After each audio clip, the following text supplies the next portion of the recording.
Want to write French letters on Gorgias with your Mac? Here's how to write French on Gorgias. First, open the letter you want to write. Let's just say you want to write the letter E. To write E, you have to press Option and E together. Then this will appear. Then press E again. After that, the word will appear. Now let's say you want to write the word in capital letter. Press Option and E together. Then press Shift and E together. And just like that, your word is capital. You can try this on every words. Now, if you want it easy, here is the easy way. Open Google Chrome on your MacBook and search lazy Macrons. Then click at the first one. After that, click on Add to Chrome. Then click Add Extension.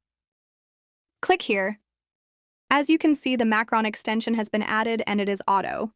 To turn on and off the Macrons, you have to click Ctrl-Shift-L together. Now write anything. You will see the word will translate automatically. And that's how to write Macrons. Hopefully this video was helpful. Thanks for watching and don't forget to leave a like.